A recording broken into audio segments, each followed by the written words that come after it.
Hai semuanya, welcome back to my channel. Di video kali ini aku akan menceritakan pengalaman tetangga yang mengalami kehilangan bayi saat masih dalam kandungan. Disclaimer, ada sebagian cerita yang memang saya karang sendiri biar pendengar lebih mengerti dan tidak terlalu mengekspos narasumber. Sebelum kita lanjut ke ceritanya, mohon bantuannya untuk subscribe ke channel ini dan aktifkan notifikasinya agar kalian tahu kalau aku upload video baru. Dan boleh minta like-nya juga. Sekarang kita masuk ke ceritanya. Kejadian ini baru saja dialami oleh seorang wanita yang kita sebut saja namanya Riri pada tahun 2021 lalu.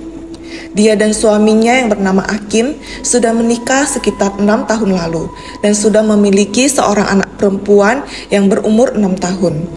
Pada tahun 2021 itu mereka dianugerahi anak kedua. Riri dinyatakan hamil 4 bulan. Keluarga kecil ini tentu saja sangat bahagia menyambut kehamilan Riri ini. Mereka tinggal di sebuah perkampungan yang rumah-rumah penduduknya masih jarang. Antara rumah satu dan rumah lainnya terdapat jarak yang cukup jauh. Perkampungan ini masih asri dan banyak kebun-kebun warga. Rumah Riri dan Akim termasuk salah satu yang berada agak jauh dari rumah warga lain. Halaman rumah mereka cukup luas dan ditanami beberapa jenis bunga dan tentunya pohon-pohon buah-buahan seperti mangga, jambu air, dan kedondong. Di belakangnya adalah lahan kebun singkong dan barulah di belakangnya lagi ada sebuah rumah gubuk yang ditempati oleh sepasang kakek nenek. Kita sebut saja nama kakek dan nenek tersebut kakek Mahrim dan nenek Iya. Kakek Mahrim dan nenek Iya ini cukup dekat dengan keluarga Riri. Mereka memiliki kebun cabai dan jagung, sehingga terkadang saat panen, kedua keluarga ini saling memberi. Begitu juga dengan warga kampung yang lain. Karena kekeluargaan dalam kampung ini masih kental. Semangka dari siapa itu, Mas? Tanya Riri suatu sore saat suaminya baru pulang dari sawah. Selain memiliki kebun di belakang rumah, Riri dan Akim juga memiliki sepetak sawah peninggalan ayah Akim untuk mereka. Ini dari Ibu Ijah, tadi dia panen semangka. Panen kali ini lumayan banyak, makanya dia bagi-bagi ke kita, kata Akim sambil meletakkan cangkul dan sabitnya di teras rumah. Dia pun duduk di lantai teras sambil melepas lelah. Sang istri Riri yang sedang hamil 4 bulan pun segera mengambilkan kopi hangat untuk suaminya. Ini Mas, nanti kalau jambu kita udah panen, kita juga harus kasih Bu Ija ya, kata Riri mengingatkan. Iya dek, itu sih pasti harus. Saling memberi, jangan terima aja, jawab Akim menyetujui. Risma mana? Tanya Akim lagi karena melihat anaknya yang berusia 6 tahun itu sedari tadi tidak ada di rumah. Oh itu, biasalah lagi main di rumah Mbah Iya, kata Riri. Memang Risma sering berkunjung ke rumah lansia itu untuk bermain dan menemani mereka mengobrol. Tentunya lansia itu sangat suka jika Risma datang ke sana, karena anak dan cucu mereka jarang pulang. Pasangan lansia ini memiliki 5 anak dan semuanya merantau ke kota untuk bekerja dan sudah memiliki keluarga masing-masing. Sibuk dengan kehidupan masing-masing juga, sehingga jarang pulang. Hanya si bungsulah yang bernama Nur sesekali pulang ke sana bersama suami dan anaknya untuk menjenguk orang tuanya. Dipanggil toh dek, udah mau maghrib, kata Akim kepada istrinya. Ya mas, mau tak mandiin juga, jawab Riri sembari bangkit dan berjalan ke belakang rumah. Tak berapa lama kemudian terdengar suara kaki kecil berlari-lari dari pintu belakang menuju ke teras depan. Itu adalah Risma. Dia segera memeluk ayahnya. Risma, ayo mandi sini, udah mau maghrib, jerit Riri dari belakang kamar mandi. Kamar mandi mereka masih terletak di luar rumah, sehingga jika mau ke kamar mandi mereka harus membuka pintu dapur terlebih dahulu. Malam jam 7, keluarga kecil ini duduk bersama di depan TV, menggelar tikar untuk makan malam. Riri makan sambil menyuapi Risma. Tiba-tiba dari atap mereka ada suara benda jatuh yang cukup keras, hingga seng di atas mereka terdengar bising dan dinding rumah mereka bergoyang sedikit. Karena rumah mereka terbuat dari papan kayu dan beratap seng. Mereka mengira itu adalah gempa. Jadi ketiganya buru-buru keluar untuk menyelamatkan diri. Sesampainya di luar tidak ada apa-apa. Tidak terdengar suara ramai warga. Mereka pun berlari ke rumah gubuk milik kakek Mahrim dan nenek Iya. Rumah mereka gelap. Dari dalam hanya terlihat sedikit cahaya lampu teplok. Pasti kedua orang tua itu sedang tertidur. Akhirnya Riri, Risma, dan Akim memutuskan untuk kembali ke dalam rumah karena mengira itu hanya gempa biasa dan tidak ada warga yang menyadarinya. Mereka pun segera melanjutkan makan malam mereka yang sempat tertunda sedikit. Paginya, Riri bangun pukul 4 subuh untuk sholat. Selesai sholat, dia bersiap untuk masak dan bersih-bersih rumah sebelum suami dan anaknya bangun.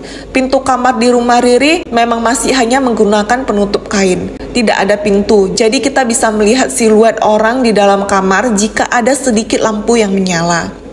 Saat Riri sedang menyapu ruang TV, dari sudut matanya dia melihat ada siluet seseorang di dalam sana sedang berdiri di samping ranjangnya. Dia mengira suaminya sudah bangun, karena siluet itu jelas siluet orang dewasa.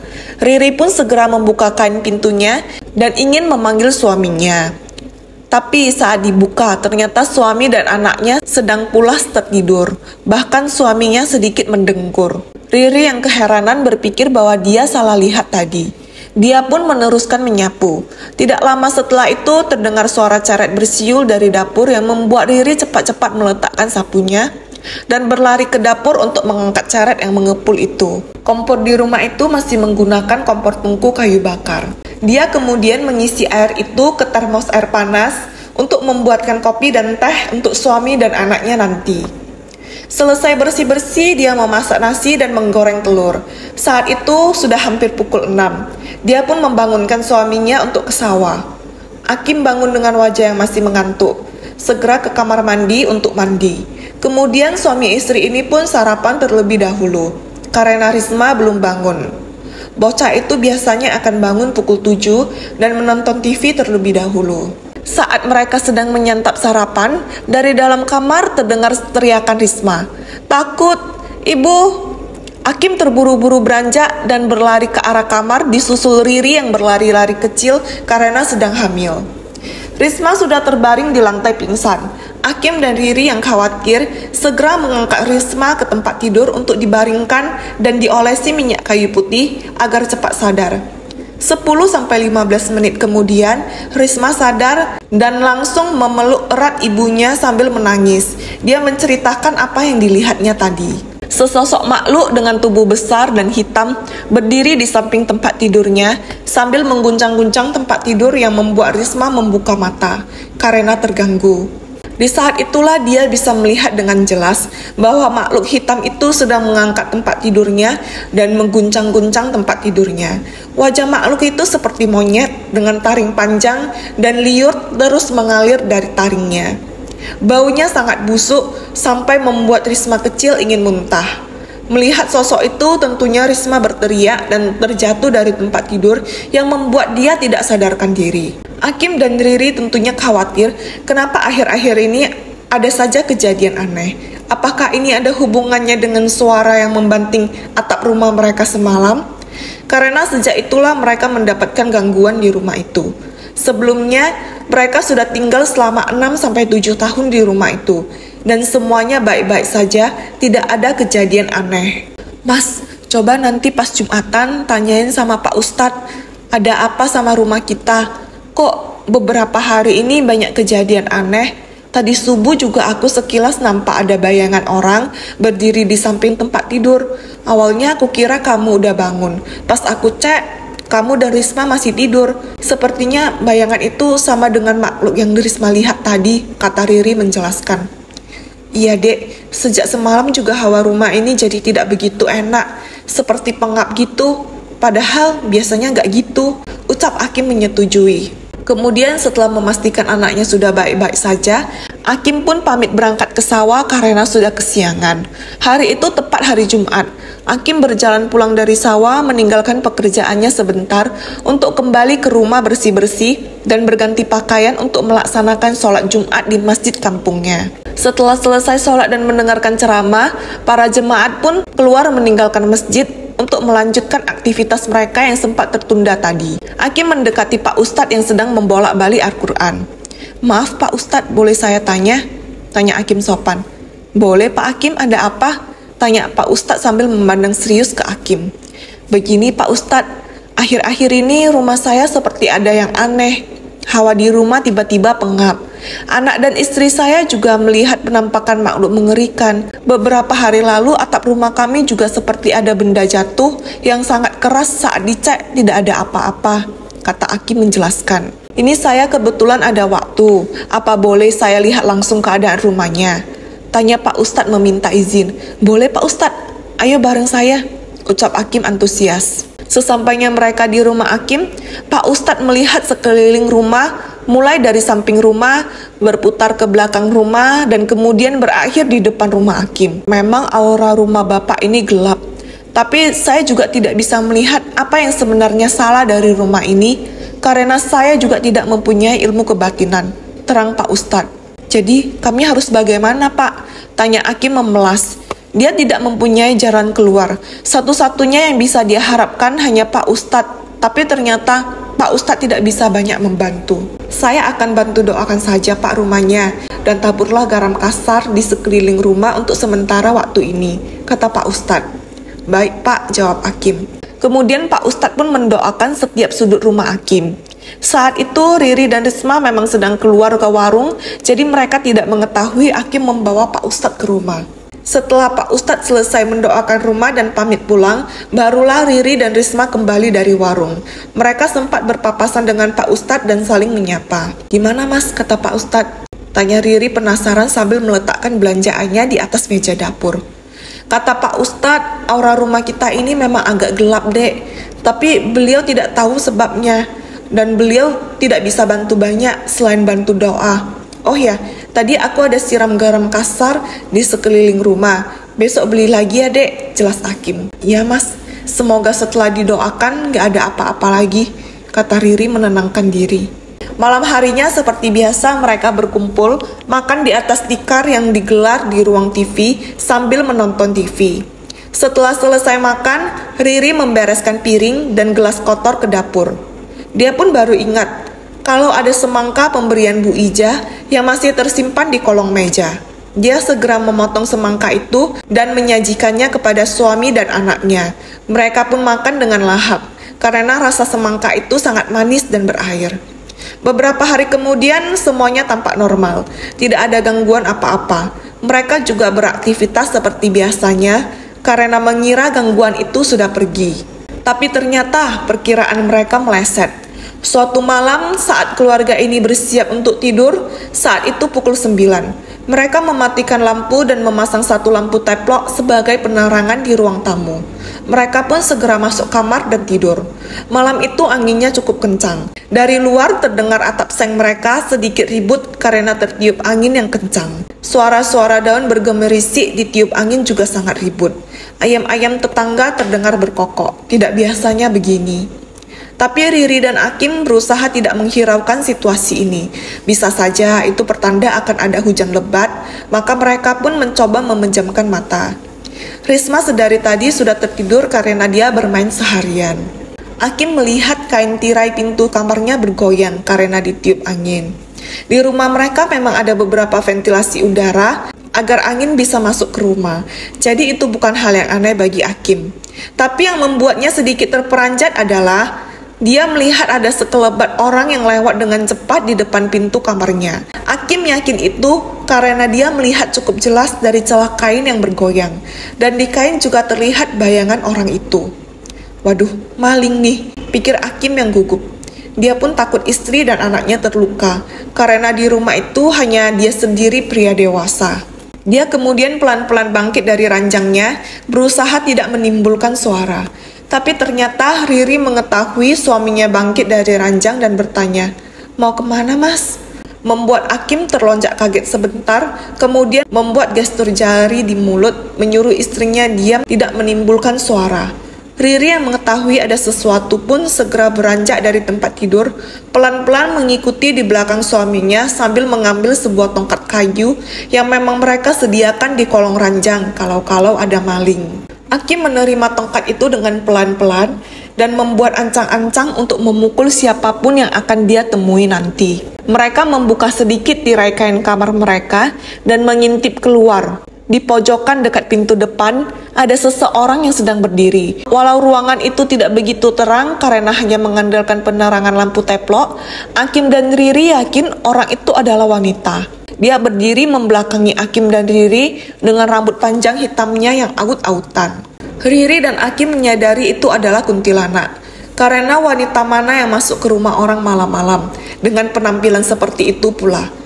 Lagian kalau misalnya maling, pasti setidaknya ada sedikit suara congkelan jendela atau pintu yang terdengar. Rumah Riri dan Akim tidak begitu luas, sehingga kalau ada orang yang mengerjakan sesuatu di dapur, pasti mereka akan mendengarkan sampai ke dalam kamar. Riri sempat memengkik ngeri melihat pemandangan itu, tapi mulutnya langsung dibungkam oleh Akim karena dia takut sosok itu akan mengetahui bahwa mereka menyadari dia ada di sana. Riri menahan tangis ketakutan. Air matanya mengalir, tapi dia berusaha tidak mengeluarkan suara, karena dia pun takut kalau sosok itu berbalik. Tapi yang namanya makhluk gaib, mereka pasti instingnya selangkah lebih maju daripada manusia. Sosok itu jelas tahu Akim dan Riri sedang memperhatikannya dari tadi. Dia pun berbalik perlahan dan memperlihatkan matanya yang bolong hitam, dengan wajah yang hancur seperti disayat-sayat pisau. Bibirnya tersenyum lebar sampai menyentuh telinga. Kuku-kuku jarinya hitam dan panjang-panjang. Dia mengenakan gaun putih yang menguning dan hampir merah karena terkena banyak darah. Milikku. Sosok itu berucap sambil menunjuk ke arah Akim dan Riri. Akim dan Riri sontak menjerit dan berlari keluar kamar menuju pintu dapur. Mereka sampai lupa ada Risma di dalam kamar. Mereka membuka pintu dapur dengan buru-buru dan berlari keluar ke rumah kakek Mahrim, menggedor pintu kedua lansia itu. Mbah iya, Mbah Mahrim, tolong kami ada kuntil anak di rumah, tolong Mbah, gedor Akim sambil berteriak kencang. Tak lama kemudian kedua orang tua itu pun membukakan pintu dengan wajah bantal mereka dan keheranan melihat Akim dan Riri yang sudah pucat pasi. Namun mereka mempersilahkan Akim dan Riri masuk. Sesampainya di dalam rumah kakek Mahrim inilah baru Riri teringat. Ya ampun mas, Risma masih di kamar. Kalau dia diapa-apain sama sosok itu gimana? Kata Riri khawatir. Ya sudah, aku kembali ke dalam bawa Risma keluar. Kamu di sini aja dek. Tunggu, biar Mbak temanin, ucap kakek Mahrim sambil membawa senter. Mereka pun bergegas berjalan menuju rumah Akim dan masuk dari pintu belakang yang tidak tertutup sama sekali karena Akim dan Riri keluar terburu-buru. Untungnya saat sampai di kamar, Risma masih tertidur pulas, tapi langsung digendong oleh Akim untuk dibawa ke rumah kakek Mahrim. Di rumah kakek Mahrim, kedua pasutri muda ini pun menceritakan apa yang mereka lihat tadi dan kejanggalan yang mereka alami beberapa hari terakhir ini. Sepertinya ada yang mau jahat sama kalian, kata kakek Mahrim. Kok bisa tahu mbah? Tanya Akim. Tanda-tandanya sudah jelas, ada orang yang bisa bantu. 2 hari lagi kamu bawa mbah ke dusun seberang untuk nyari Mbah Galuh. Orang pintar di sana, dia sepertinya bisa bantu kalian. Kenapa gak besok aja mbah? Tanya Akim tidak sabar. Ini akhir bulan, biasanya Mbah Galuh sibuk sama kebun-kebunnya. Dia mau bawa hasil panennya ke kota. Jadi kita tunggu 2 hari lagi sampai beliau ini ada di rumah, ucap kakek Mahrim menjelaskan. Baik mbah. Malam itu mereka bertiga tidur di rumah kakek Mahrim. Risma, nenek Iya, dan Riri tidur di kamar kakek dan nenek. Sementara kakek Mahrim dan Akim menggelar tikar untuk tidur di ruang tengah.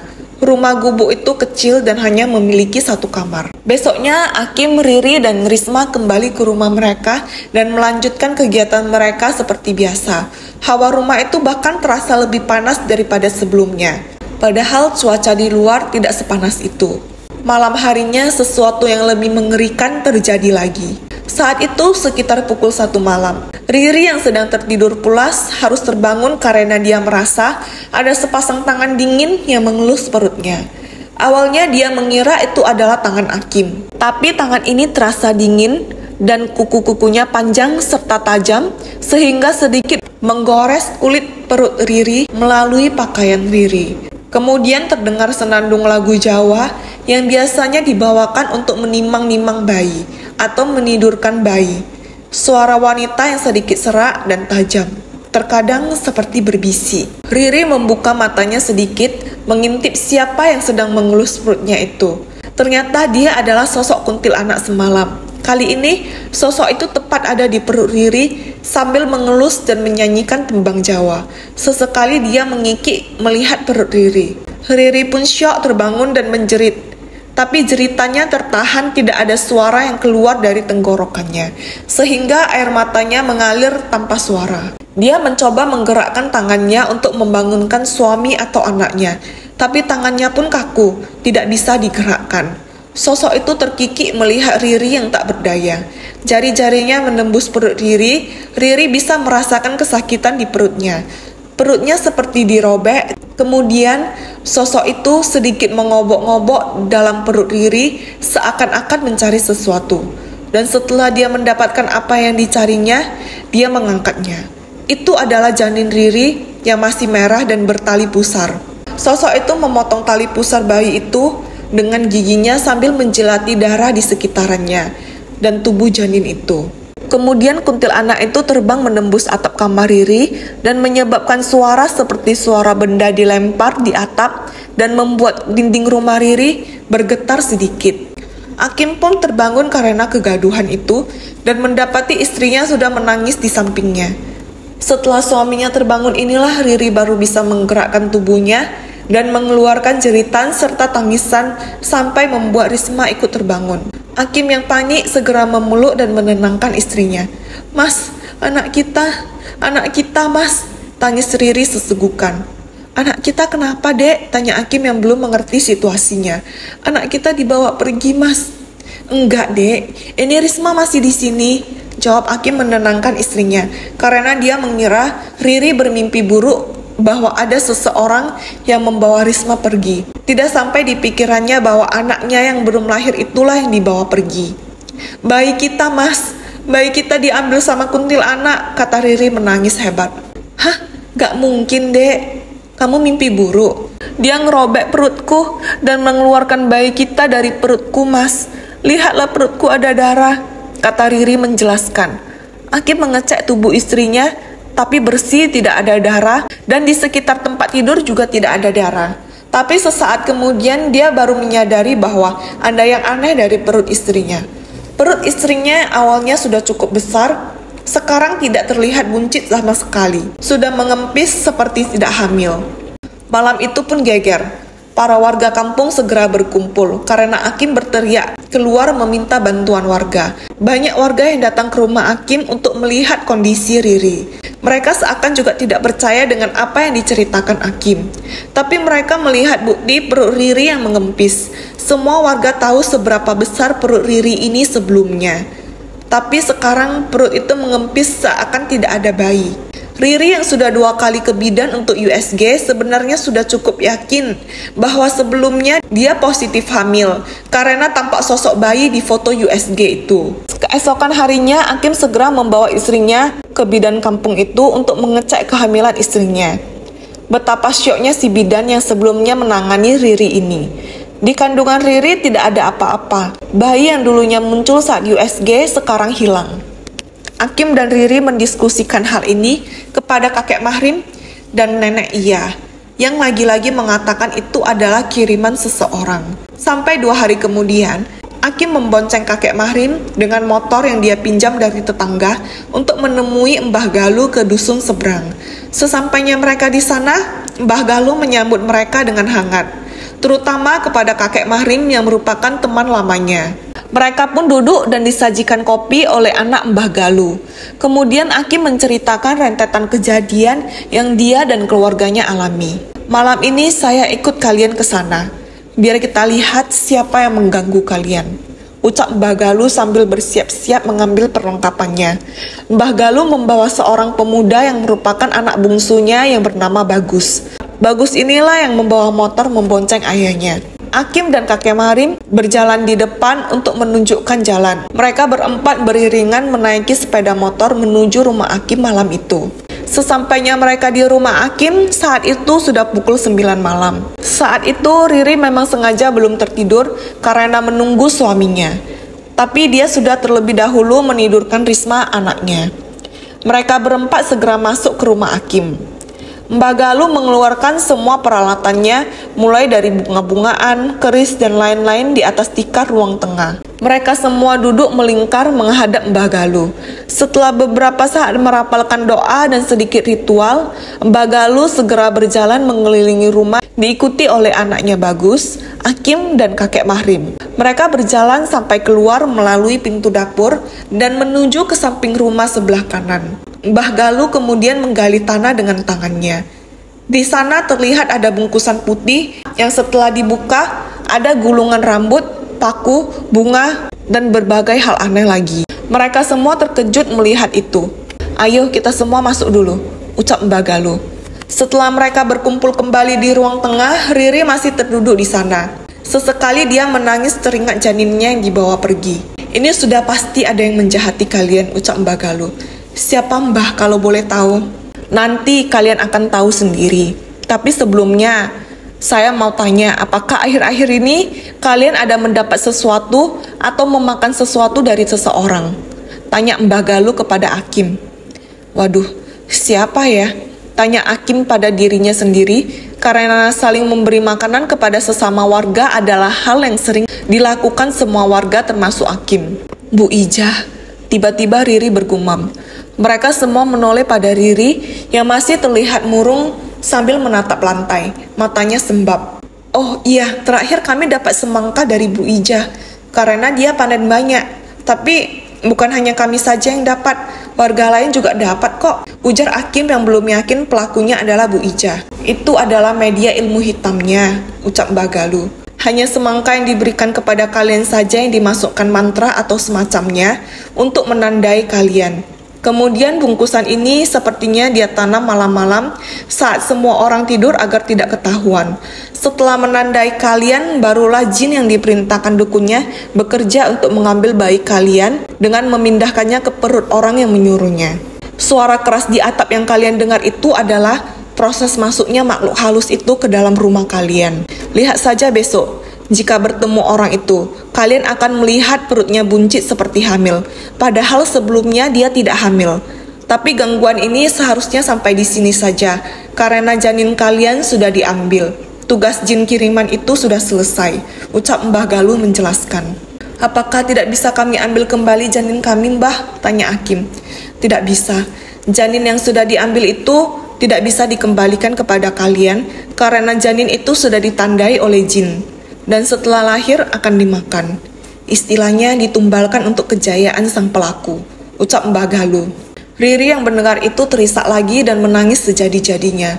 Malam itu Akim membawa Riri ke kamar dan membaringkannya di samping Risma, menyuruhnya istirahat saja. Mbah Galuh dan putranya Bagus menjalankan ritual pembersihan di seluruh rumah Akim malam itu dan memasang pelindung di sekeliling rumah Akim untuk mencegah kalau ada gangguan itu datang lagi. Beberapa hari kemudian, Riri yang sudah merasa lebih baik sudah bisa ditinggal Akim ke sawah. Di perjalanan, Akim bertemu dengan bapak-bapak yang sepertinya sedang membicarakan sesuatu. "Ada apa ini?"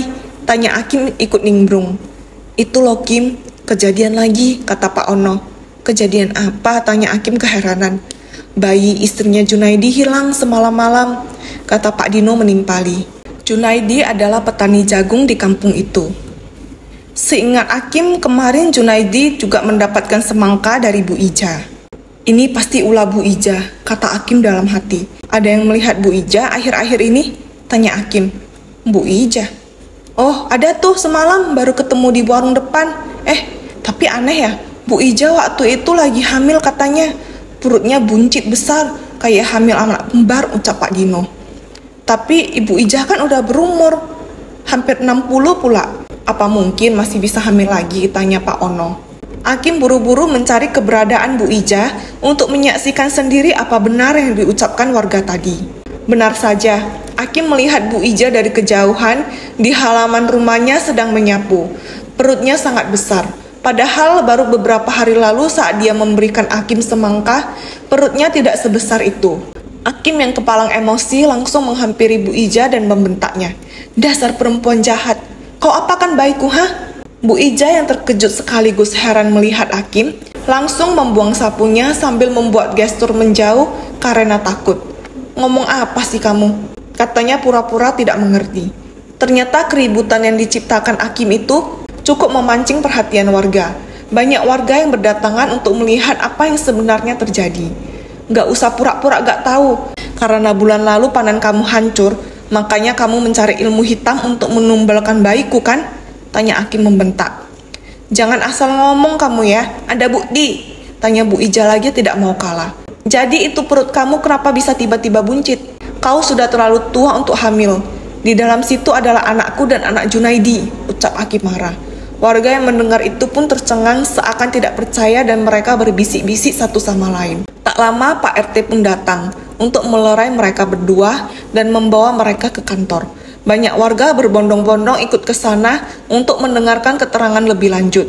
Sebagian sudah ada yang terpancing emosi tapi ditenangkan oleh Pak RT. Sesampainya di kantor, awalnya Ibu Ija masih berbelit, tidak mau mengaku.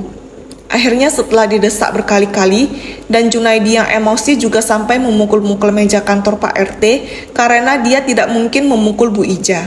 Bu Ija pun mengaku benar dia adalah pelakunya. Dia mencari dukun kampung sebelah yang memang terkenal dengan ilmu hitamnya. Sebagian warga menjemput paksa dukun itu untuk dibawa ke kantor RT. Sesampainya dukun itu, dia hampir mau dipukul beberapa bapak-bapak yang terlanjur geram. Tapi untungnya lagi-lagi berhasil dicegah Pak RT. Suami Bu Ija buru-buru datang ke kantor RT mendengar istrinya diseret warga ke kantor. Kedua suami istri itu diinterogasi lebih lanjut oleh Pak RT, hampir mau melibatkan kepolisian.